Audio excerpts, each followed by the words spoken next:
हाँ जी। तो सभी को नमस्कार, राम राम, गणी गणी खम्मा, राधे राधे, अस्सलाम वालेकुम। मैं इंद्र हंस आप सभी का हार्दिक स्वागत करता हूं, अभिनंदन करता हूं हंस ऑनलाइन एजुकेशन के इस ऑनलाइन दोस्तों प्लेटफॉर्म पे। जैसा कि अपने हमारा राजस्थान किताबों का सिलसिला चल रहा है और आज हम बातों ही बातों में उसके चैप्टर नंबर 9 पे पहुंच गए हैं और आप सभी इतना सहयोग कर रहे हैं, हम आपके आभारी रहेंगे। और जो एनसीईआरटी 6 क्लास की थी उसको बलराम सर ने संपन्न आपके साथ में दोस्तों कर दिया है और 7वीं का जो चैप्टर है उनको उन्होंने स्टार्ट किया है। तो हम ऐसे ही दोस्तों आपके साथ में जुड़े रहेंगे और जल्दी ही हम आपके लिए जो अपना सेकंड ग्रेड का फर्स्ट पेपर है उसका और लाइब्रेरियन का जितना भी सिलेबस रहेगा वो हम आपके साथ में लेकर आएंगे दोस्तों। और आप इस अपने परिवार को हंस ऑनलाइन एजुकेशन को सब्सक्राइबर दोस्तों कर लें और बेल आइकन को प्रेस कर दें जो विद्यार्थी नए हैं कि हमारी आगामी वीडियो आप तक जल्दी पहुंच सके। चलो जी, अब हम देखते हैं आज का अपना चैप्टर। ये चैप्टर नंबर 9 है, राजस्थान में आधारभूत सेवाएं। राजस्थान में आधारभूत सेवाएं किसी राज्य के विकास के लिए, एक मिनट थोड़ा पेन चेंज कर लें। किसी राज्य के विकास के लिए कुछ आधारभूत सेवाओं की आवश्यकता होती है जैसे शिक्षा, चिकित्सा, परिवहन एवं स्वास्थ्य आदि। आमजन को आधारभूत सेवाएं उपलब्ध करवाना सरकार का प्रमुख दायित्व होता है।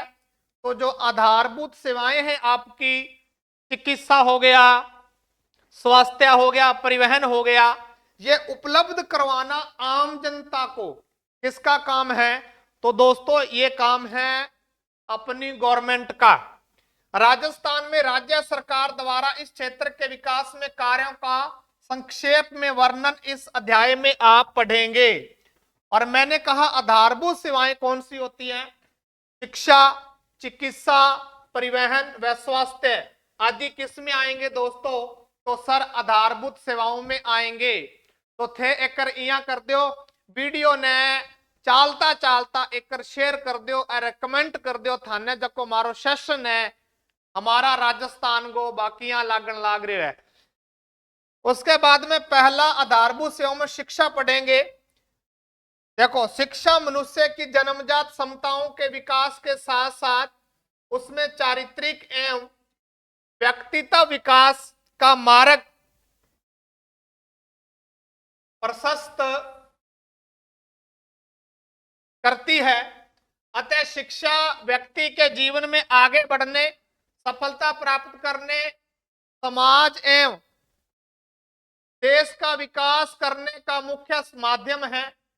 ये कोई ज्यादा इंपॉर्टेंट नहीं है मेरे को लग रहा है, इसमें छोड़ो। अपने देखो आगे, अपने देखो शिक्षा का अधिकार। चलो जी, इसमें कोई क्वेश्चन बनने वाला मेरे को तो कोई सिस्टम लग नहीं रहा।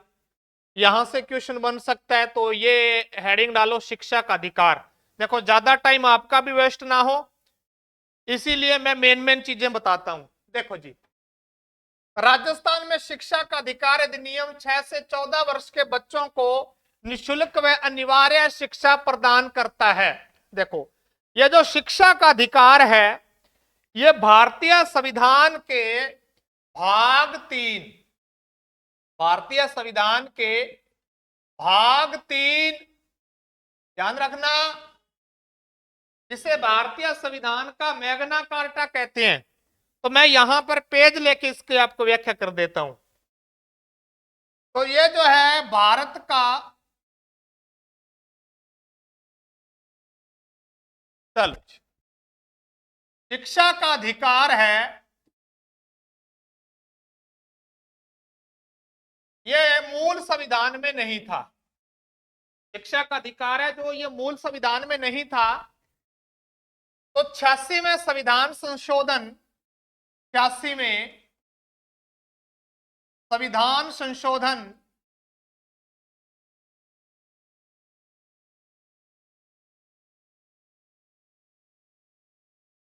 द्वारा, ये 2002 है, इसे भारतीय संविधान में जोड़ा गया। भारतीय संविधान में जोड़ा गया, ध्यान रखना।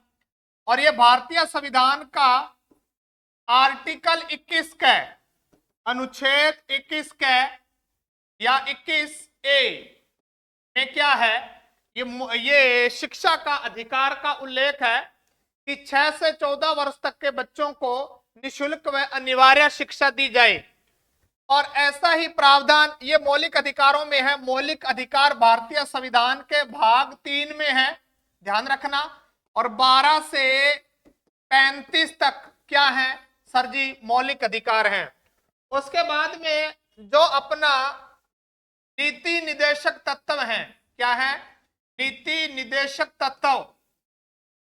नीति निदेशक तत्व भारतीय संविधान का भाग 4, भाग 4 में नीति निदेशक दोस्तों तत्व है।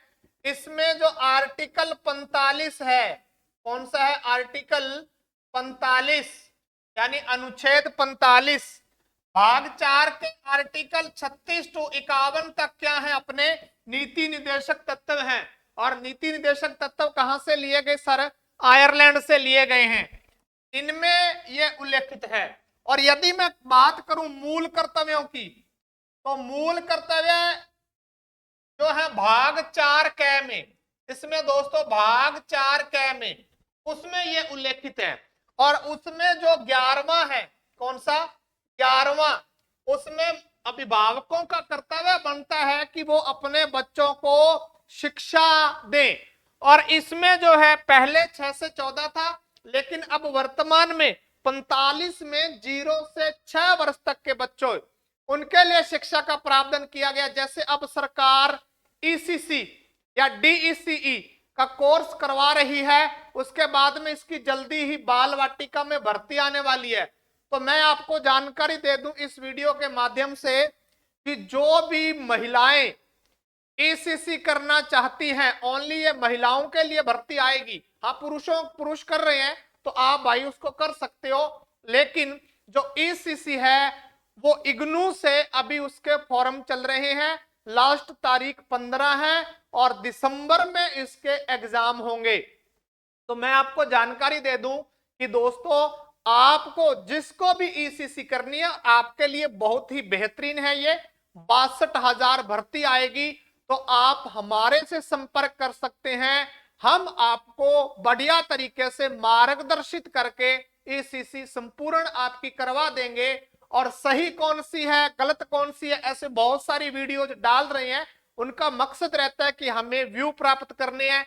देखो, इग्नू से करवा रहे हैं तो इग्नू मेरे हिसाब से वैलिड होगी, तो अपने इग्नू से करवाएंगे आपको ईसीसी का कोर्स, और कोई ज्यादा फीस नहीं रहेगी। आप हमारे साथ में कांटेक्ट कर सकते हैं। इसके लिए दोस्तों हम अभी फॉर्म चल रहे हैं, उसकी तारीख है 15 और पेपर रहेंगे आपके दिसंबर में। असाइनमेंट कैसे बनाने हैं, प्रोजेक्ट फाइल कैसे बनानी है, वीडियो कैसे करनी है, हम सब आपको जानकारी देंगे। ओके, तो ये इसका उल्लेख है भारतीय संविधान के भाग 4 और दोस्तों अनुच्छेद किसमें, 45 में। चलो जी, अब अगला देखते हैं। ओके, शाला दर्पण पोर्टल के माध्यम से राजस्थान में विद्यालयों की स्थिति को देखा और समझा जा सकता है। बच्चों को अच्छी शिक्षा मिले, इसके लिए राजस्थान में निशुल्क शिक्षा, निशुल्क पाठ्यक्रम, विविध प्रोत्साहन पुरस्कार, छात्रवृत्ति, छात्रावास और भोजन आदि दुग्ध वितरण की सुविधा भी उपलब्ध कराई जाती है। बेहतर परीक्षा परिणाम देने वाले विद्यार्थियों को राजस्थान सरकार द्वारा प्रोत्साहन दिया जाता है। बालिकाओं के लिए इंदिरा प्रियदर्शनी गार्गी पुरस्कार प्रोत्साहन देना भी एक महत्वपूर्ण कदम है। ये देखो, ये योजना आ गई, ठीक है। उसके बाद में आगे देखो, अगला है साक्षरता। तो यह इंपॉर्टेंट है। देखो, एकता शिक्षा का अधिकार वो भारतीय संविधान में कैसे जुड़ा, तो सर जी वो भारतीय संविधान में जुड़ा 86वें संविधान संशोधन 2002 द्वारा। चलो जी, अगला कर लेते हैं। अगला फैक्ट है दोस्तों आपके सामने, साक्षरता कितनी है। अच्छा, अच्छी बात है, ये भी साक्षरता वाला क्वेश्चन आ सकता है कि राजस्थान में 2011 की जनसंख्या के अनुसार, 2011 की जनगणना के अनुसार, 2011 की जनगणना के अनुसार राजस्थान में जो जनसंख्या साक्षरता है, यानी जो साक्षरता प्रतिशत है, वो है 66.11, 66.11%। कुल जनसंख्या का, कुल जनसंख्या आपको पता है 685, 484 और 37, ये जनसंख्या है राजस्थान की।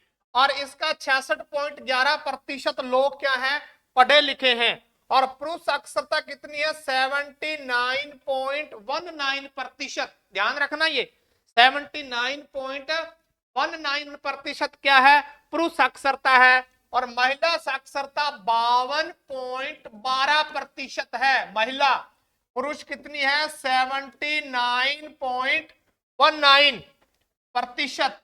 ओके, और ये स्वास्थ्य सेवाएं आ गई, इसमें कोई ज्यादा मेरे को लगा नहीं। उसके बाद में आगे देखते हैं, आपको जो जो चीजें पढ़ने वाली है वो ही मैं करवाऊंगा, और ऐसे अपने ज्यादा आपका टाइम वेस्ट नहीं करेंगे। और आप एक बार चलते चलते वीडियो को शेयर कर दें और कमेंट करना ना भूलें।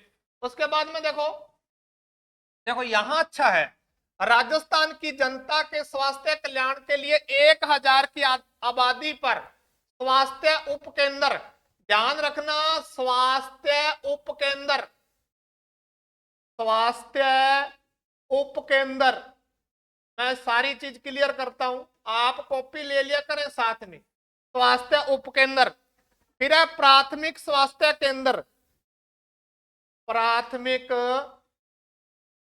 स्वास्थ्य केंद्र, ये स्वास्थ्य को लेकर है, ठीक है। और तीसरा है आपके सामुदायिक स्वास्थ्य केंद्र, सामुदायिक स्वास्थ्य केंद्र। ये 3 केंद्र बनाए जाते हैं स्वास्थ्य के लिए गांवों में। देखो यहां पर जनसंख्या 1000 की आबादी है, कितनी दोस्तों, 1000 की, वहां रहता है आपके स्वास्थ्य उपकेंद्र। और यहां आबादी 3000 तक है, कहां तक सर, 3000 तक, वहां रहता है प्राथमिक स्वास्थ्य केंद्र। 3000 की आबादी तक क्या रहता है सर, प्राथमिक स्वास्थ्य केंद्र रहता है। उसके बाद में 1 लाख की आबादी तक, कितनी सर, 1 लाख की आबादी तक रहता है सामुदायिक स्वास्थ्य केंद्र। लोगों के स्वास्थ्य के साथ में खिलवाड़ ना हो, लोगों का स्वास्थ्य अच्छा रहे, इसके लिए सरकार ने ये वाला सिस्टम कर रखा है। यानी स्वास्थ्य उपकेंद्र कहां, जहां जनसंख्या 1000 होगी, प्राथमिक स्वास्थ्य केंद्र जहां 3000 होगी, और सामुदायिक स्वास्थ्य केंद्र जहां वहां के लोग रहने वाले कितनी होगी संख्या, 1 लाख तक। ठीक है सर, अब ये भी कोई मेरे को इतना कोई इस टॉपिक में नहीं लगा, तो आप जो जो चीजें आएंगी मेरे को लगेंगी, हाँ वो आपको करवाता चलूंगा। उसके बाद में क्वेश्चन आने वाले हैं शानदार से। ओके, ये तो ज्यादा चला गया, कोई बात नहीं, चलो। तो आप एक बार वीडियो को शेयर कर दें। आओ दोस्तों, स्वास्थ्य योजनाएं देख लो सरकार की कौन कौन सी है। तो ये कह रहा है कि स्वास्थ्य में नागरिकों की स्वास्थ्य की कुशलता के लिए सरकार कई प्रकार की योजनाएं संचालित करती है।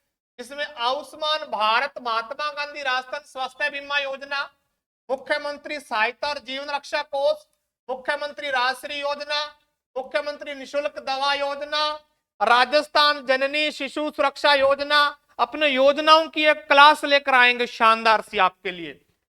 आप जुड़े रहें और सब्सक्राइब कर लें। हाँ, जिसको हमारा टेलीग्राम ज्वाइन करने हैं, डिस्क्रिप्शन में लिंक दिया गया है, वहां पर आकर ज्वाइन कर सकते हैं।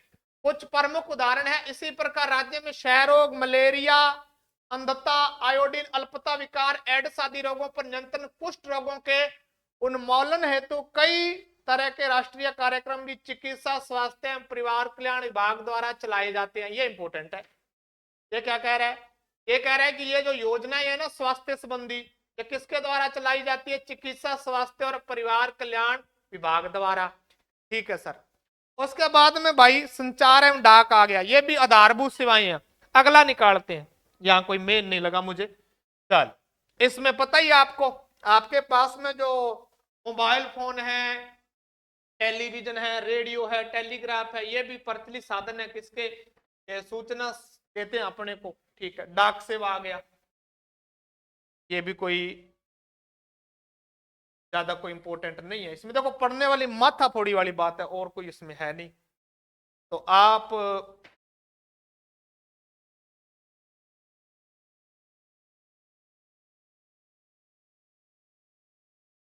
एक अच्छा क्वेश्चन है यहां पर, ये देख लेते हैं थोड़ा सा। संचार व डाक सेवा के माध्यम से नागरिकों को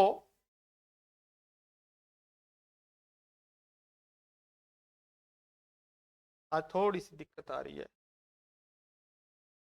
संचार एवं डाक सेवा के माध्यम से नागरिकों को संदेश और सामग्री को आदान प्रदान की सुविधा उपलब्ध कराई जाती है संचार और डाक सेवा के द्वारा। ठीक है, संदेशों, सूचना और विविध सामग्री को भौतिक तथा वस्तुगत रूप में आदान प्रदान करने अथवा एक स्थान से दूसरे पहुंचाने में डाक व्यवस्था का महत्वपूर्ण योगदान है। डाक एवं संचार विभाग भारत सरकार का एक महत्वपूर्ण विभाग है, ये ध्यान रखना। ये जो डाक विभाग है ये केंद्रीय सूची का विषय है, और भारत सरकार या संचार विभाग है ये भी भारत सरकार के अधीन है, राज्य सरकार के अधीन नहीं है।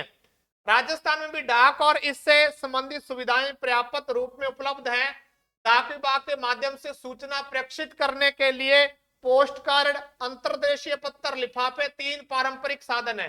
देखो कोई भी अपने डाक भेजते हैं किसी को, तो ये 3 चीजों के, जैसे पोस्ट कार्ड पोस्ट कर सकते हैं, अंतरदेशीय पत्र का सहारा ले सकते हैं, और लिफाफा 3 पारंपरिक साधन है। सामान्य डाक सेवा रजिस्टर्ड पत्र और स्पीड पोस्ट के माध्यम से डाक को पहुंचाया जाता है। देखो स्पीड पोस्ट क्या होती है? एक तो साधारण डाक होती है, एक स्पीड पोस्ट। यदि किसी को जल्दी पहुंचाना है तो अपने किसका प्रयोग करना पड़ेगा? स्पीड पोस्ट का। डाक विभाग के माध्यम से न केवल डाक भेजी जाती है बल्कि बचत खाते और मनी ऑर्डर की सुविधा भी उपलब्ध कराई जाती है। बचत खाते और आपका जो मनी ऑर्डर है उसकी सुविधा भी उपलब्ध कराई जाती है। इसका एक उदाहरण है सुकन्या समृद्धि योजना। ध्यान रखना, यह डाक विभाग द्वारा चलाई गई है। सुकन्या समृद्धि योजना किसके द्वारा चलाई गई है? डाक विभाग द्वारा, जिसके अंतर्गत बेटी की पढ़ाई व शादी के लिए डाक विभाग के पास सुकन्या समृद्धि योजना का खाता खुलवाया जाता है। तो ध्यान रखना, सुकन्या समृद्धि योजना किसके द्वारा चलाई जाती है? तो सर जी डाक विभाग के द्वारा। और लड़की की पढ़ाई और शादी के लिए डाक विभाग क्या करता है? उसमें पैसा जमा होता रहता है, बाद में वो पैसा उसको, उस कन्या को देता रहता है। ओके, चलो जी। उसके बाद में आ गया राजस्थान में सड़क, रेल एवं वायु परिवहन, तीनों प्रकार के परिवहन के साधन हैं। डाक वाला पढ़ लिया। डाक और संचार विभाग केंद्र के अधीन आते हैं। ओके, राज्य में कोई बंदरगाह नहीं है। ध्यान रखना, राजस्थान में कोई बंदरगाह नहीं है। सड़क परिवहन, राजस्थान के परिवहन के साधनों में सड़क परिवहन का महत्वपूर्ण स्थान है। राजस्थान राज्य परिवहन निगम, ध्यान रखना यह इंपॉर्टेंट है, राजस्थान राज्य परिवहन निगम की स्थापना 1 अक्टूबर 1964 को हुई। ध्यान रखना, राजस्थान राज्य परिवहन निगम की स्थापना 1 अक्टूबर 1964 को हुई। यहां कुछ अपने करेक्शन करेंगे, तो इसको मैं यहां पर छोड़ रहा हूं क्योंकि ये पहले वाले आंकड़े इस किताब में, आगे क्वेश्चनों के माध्यम से मैं आपको नए आंकड़े करवाऊंगा। रेल परिवहन, अगला कौन सा दोस्तों? रेल परिवहन। देखो मैं गलत पढ़ा दूंगा या पुराने आंकड़े पढ़ा दूंगा तो आपके दिमाग में दोस्तों यही चीजें पहुंचेंगी या यही चीजें आपके दिमाग में घर करेंगी, तो इसीलिए मैं आपको यहां नहीं बताऊंगा। देखो रेल परिवहन, रेल परिवहन माल परिवहन व यात्री परिवहन दोनों की दृष्टि से महत्वपूर्ण है। देखो कैसे? रेल परिवहन से एक तो अपने यात्रा करते हैं और सस्ता साधन है। यदि मैं कह दूं गरीब की स्कॉर्पियो यदि मैं कह दूं गरीब की रेंज रोवर और यदि मैं कह दूं गरीब की फॉर्च्यूनर, क्या है? तो रेलगाड़ी है भाई। जब अपने जाते हैं ना इधर, लंबी ट्रेन चलती है तो उसमें देखना कितनी भीड़ होती है, खचाखच भरा होता है। तो वो गरीब उसमें बड़ी फीलिंग लेते हैं, बड़ा आनंद आता है उस यात्रा में। और भाई ट्रेन की यात्रा तो ट्रेन की यात्री, चाहे आप हेलीकॉप्टर पे यात्रा कर लेना, लेकिन ट्रेन वाली तो यात्रा उसका मजा ही अलग है। ओके, देखो रेल परिवहन और रेल वालों में एक सिस्टम है, मेरे को लग रहा है कि ये जो रेल में देखो, अपना देश है ना, अपना देश कभी तरक्की नहीं कर सकता। और जिस देश में रेल वाले भाई जो टॉयलेट है उसके अंदर लोटे को चैन डालनी पड़ती है, तो वो देश क्या तरक्की करे, उसको भी उठा के ले जाते हैं। अब बताओ देश क्या तरक्की करेगा?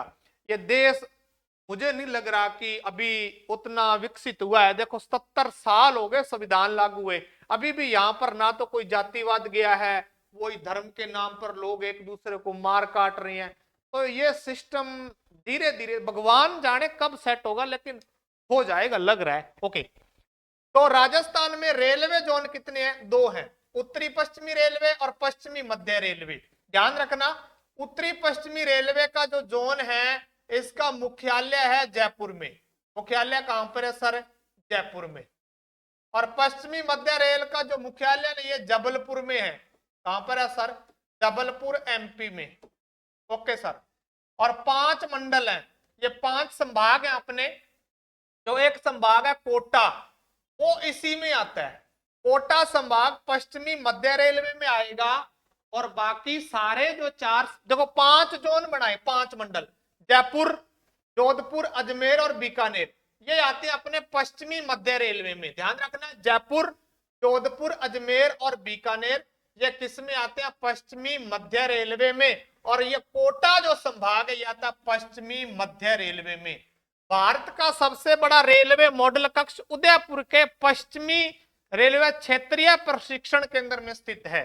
ध्यान रखना, जो भारत का सबसे बड़ा रेलवे मॉडल कक्ष है वो उदयपुर के पश्चिमी रेलवे क्षेत्रीय प्रशिक्षण केंद्र में स्थित है। ओके सर, अगला है जी वायु परिवहन। ये अपने से काफी अभी दूर की बात है, लेकिन अपने भी चढ़ेंगे इस पे, और कभी न कभी अपने इलाके में भी, अपने खुद के पास भी क्या होगा? अपना जहाज होगा। राजस्थान में वायु परिवहन का विकास जारी है। राजस्थान में जयपुर, जोधपुर, उदयपुर, कोटा, अजमेर वायु सेवा से जुड़े हैं। जयपुर का सांगानेर हवाई अड्डा राज्य का एकमात्र अंतरराष्ट्रीय हवाई अड्डा है। ध्यान रखना, जो अपने सांगानेर हवाई अड्डा जयपुर में है वो भारत का, सॉरी वो अपने राजस्थान का एकमात्र क्या है? अंतरराष्ट्रीय हवाई अड्डा है। राज्य में बीकानेर, जैसलमेर, सूरतगढ़, बाड़मेर, फलोदी, रातानाडा हवाई अड्डे भारतीय वायुसेना के अधीन है। ध्यान रखना, बीकानेर वाला, जैसलमेर वाला, सूरतगढ़ वाला, जो सूरतगढ़ हवाई अड्डा है, बाड़मेर में, फलोदी, ये सारे के सारे हवाई अड्डे किसके अधीन है? वायुसेना के अधीन है। ठीक है सर जी। अब देखो, राजस्थान में पहली रेलगाड़ी जयपुर रियासत में, ओके, आगरा फोर्ट से बांदीकुई दौसा के बीच में चली थी। ध्यान रखना, कब चली थी सर? 1874 में चली थी। कब चली थी? 1874 में चली थी। ओके, और भारत की सबसे पहली ट्रेन 1853 में चली थी। कहां चली थी? 1853 में चली थी भारत की पहली ट्रेन। और ट्रेन, ये जो रेलगाड़ी या जो अपने कहेंगे रेल परिवहन का राष्ट्रीयकरण, तो रेल परिवहन का राष्ट्रीयकरण हुआ था 1951 में। कब हुआ सर? 1951 में हुआ था। और अपने वायु परिवहन का राष्ट्रीयकरण सर तो 1953 में। कब हुआ सर? 1953 में। ओके जी। तो राजस्थान की पहली जो ट्रेन चली थी आगरा पोर्ट से बांदीकुई के बीच में 1874 में, और भारत की ट्रेन मुंबई से थाने के बीच में, मुंबई से थाने के बीच में कब चली? 1853 में। ध्यान रखना, और जो रेल विभाग है उसका राष्ट्रीयकरण 1951 में हुआ, और जो वायु परिवहन है उसका राष्ट्रीयकरण 1953 को हुआ। ठीक है दोस्तों, तो ये था अपना आज का चैप्टर। अब करेंगे मस्त मस्त क्वेश्चन।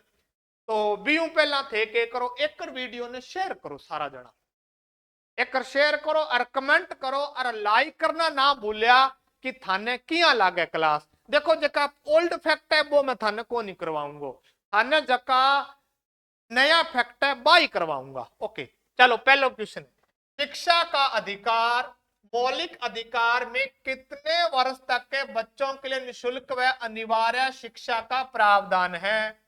0 से 6, 6 से 14, 6 से 12 और 8 से 16।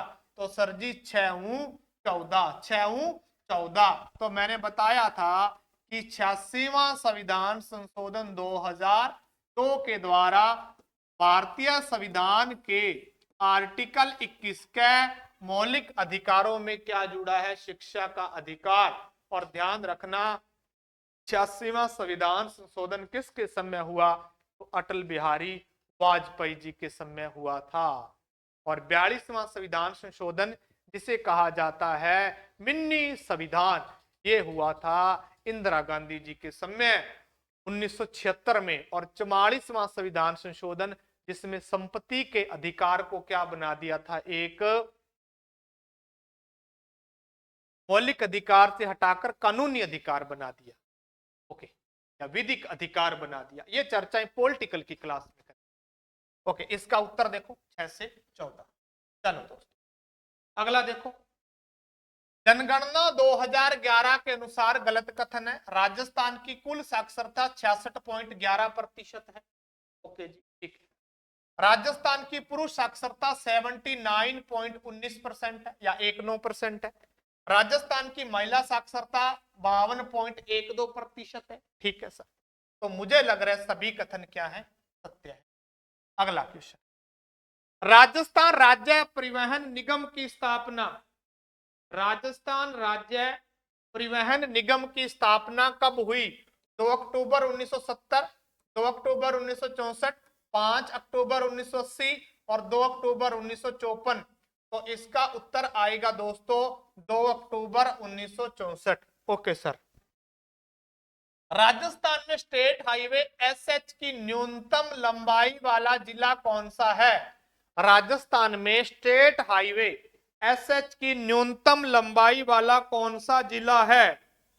तो इसका उत्तर देखो जैसलमेर, बूंदी, कोटा, जोधपुर। तो जैसलमेर। ध्यान रखना इन आंकड़ों को, राजस्थान में जो स्टेट हाईवे है वो सबसे कम लंबाई वाला जिला कौन सा है? जैसलमेर। देखो एक नेशनल हाईवे होता है, एक स्टेट हाईवे। जो राज्य के हैं वो स्टेट हाईवे, जो नेशनल या केंद्र के हैं वो एनएच है। ओके, राजस्थान में स्टेट हाईवे की सर्वाधिक लंबाई वाला जिला जोधपुर, जयपुर, सॉरी बूंदी, जयपुर, जोधपुर, डूंगरपुर। तो सर जी इसका आएगा जोधपुर, 5वें का। अगला क्वेश्चन है, राजस्थान में सड़कों का सर्वाधिक घनत्व जिले में है या जिला है? बाड़मेर, जोधपुर, करौली, डूंगरपुर। तो सर जी इसका उत्तर आएगा डूंगरपुर। अगला क्वेश्चन है, राजस्थान में सड़कों का न्यूनतम घनत्व कौन से जिले में है? तो इसका सर उत्तर आएगा करौली, धौलपुर, जैसलमेर, प्रतापगढ़। तो सर जी इसका आएगा जैसलमेर। क्या आएगा सर? जैसलमेर। तो अगला क्वेश्चन है दोस्तों आपके सामने, राजस्थान का सबसे लंबा राष्ट्रीय राजमार्ग है NH 248, NH 52, NH 48 या NH 25 या NH 25। तो इसका उत्तर आएगा क्या आना चाहिए दोस्तों? आप कमेंट करके बताएं यदि आपको ध्यान है। नहीं मैं आपको पूरा का पूरा ये बताता हूं क्या आएगा इसका उत्तर। तो इसका उत्तर आएगा ब NH 52। चलो देखो, ये जो NH 52 है ये संगरू से अंकोला तक है। NH 52 है जो ये संगरू से अकोला तक है दोस्तों, ध्यान रखना ये। और ये 793.05 किमी लंबा है। कौन सा? NH 52। और पूर्णतया राजस्थान से गुजरने वाला बड़ा एनएच कौन सा है? 25 और 911A। ध्यान रखना, राजस्थान का सबसे लंबा दोस्तों क्या राष्ट्रीय राजमार्ग कौन सा है? तो NH52 संगरू से अकोला तक है, संगरू से अकोला। और पूर्णतः राजस्थान में गुजरने वाला सबसे लंबा राजमार्ग नेशनल हाईवे कौन सा? NH25 और NH911A। अगला क्वेश्चन है, राजस्थान का सबसे लंबा राष्ट्रीय राजमार्ग है, राजस्थान का सबसे लंबा NH48, NH148B, NH919, व दोनों। तो व दोनों है दोस्तों इसका उत्तर। तो देखो, पूर्णतः राजस्थान से गुजरने वाला छोटा NH248 और NH911। और मुझे इस क्वेश्चन में दोस्तों डाउट लग रहा है, तो इसे आप थोड़ा सा करेक्शन करके सबसे छोटा करेंगे, सबसे छोटा। ये मैं यहां कर देता हूं, छोटा राष्ट्रीय राजमार्ग है ये दोनों, ठीक है। राजस्थान से गुजरने वाला सबसे छोटा NH248 और NH911A क्या है? ये NHS राजस्थान से, पूर्णतः राजस्थान से गुजरने वाला। वो राजस्थान से गुजरने वाला पूछ ले लंबा, तो NH148B और NH919। उसके बाद में राजस्थान में सड़कों की कुल लंबाई 1,37,121 किलोमीटर। राजस्थान का सबसे व्यस्तम नेशनल हाईवे NH48 और NH58। ध्यान रखना, राजस्थान का सबसे व्यस्तम नेशनल हाईवे NH48 और NH58। स्टेट हाईवे की सर्वाधिक संख्या वाला जिला नागौर में 32 स्टेट हाईवे हैं। और नेशनल हाईवे की सर्वाधिक संख्या वाला जिला, ये स्टेट की बात कर रहा है, स्टेट में आए तो नागौर और नेशनल में आए तो जयपुर में 9 है और ब्यावर में 7 है। राजस्थान के जिले जहां कोई नेशनल हाईवे नहीं है, डीग और सलूम्बर। राजस्थान का सबसे लंबा स्टेट हाईवे दोस्तों SH1 और SH7 स्टेट हाईवे सबसे लंबे हैं। और राजस्थान का सबसे छोटा स्टेट हाईवे SH34B और SH111A। ओके, राजस्थान में रेलवे के जोन कार्यरत हैं तो कितने? 2। कितने हैं? 2 हैं दोस्तों। एक तो उत्तर पश्चिम रेलवे और पश्चिमी मध्य रेलवे, ये मैंने पीछे चर्चा कर दी आपको। उसके बाद में राजस्थान में रेल मार्गों का घनत्व है 17.92 किमी, 18.82, 19.90 और 20.21। तो 17.92 वाला है इसका उत्तर। अगला क्वेश्चन है, राजस्थान का पहला भूमिगत हवाई अड्डा सूरतगढ़ हवाई अड्डा सूरतगढ़, नाल हवाई अड्डा बीकानेर, रातानाड़ा हवाई अड्डा जोधपुर और महाराणा प्रताप हवाई अड्डा उदयपुर। कौन सा दोस्तों? तो इसका उत्तर आप कमेंट करके बताएं कौन सा है। इसका उत्तर करके आप दोस्तों कमेंट करें। तो इसका उत्तर है नाल। एक आपके हवाई अड्डा है उत्तरलाई हवाई अड्डा बाड़मेर में। कौन सा? उत्तरलाई हवाई अड्डा बाड़मेर में। ये अब 2 हवाई अड्डे कौन से भूमिगत हो गए हैं, और पहला कौन सा है? नाल हवाई अड्डा। ओके, तो ये था दोस्तों आज की अपनी क्लास। आपको कैसी लगी? अच्छी लगी तो कमेंट करना, नहीं अच्छी लगी तो भी कमेंट करना। अगली बार इसमें सुधार करेंगे। मिलते हैं अगले टॉपिक में। देखो, ऐसे टॉपिक है, ये कोई इंटरेस्ट वाले तो है नहीं, लेकिन अपन इसको पढ़ेंगे जरूर। देखो, इसमें जो जो बिंदु आए आप उनको नोट डाउन कर लो। और दोस्तों, कल मिलते हैं नए जोश के साथ, नए होश के साथ, नई ऊर्जा के साथ और नए टॉपिक के साथ में। तब तक आप ऐसे जुड़े रहे हंस ऑनलाइन एजुकेशन के साथ। आप सभी का आभार, धन्यवाद, थैंक यू।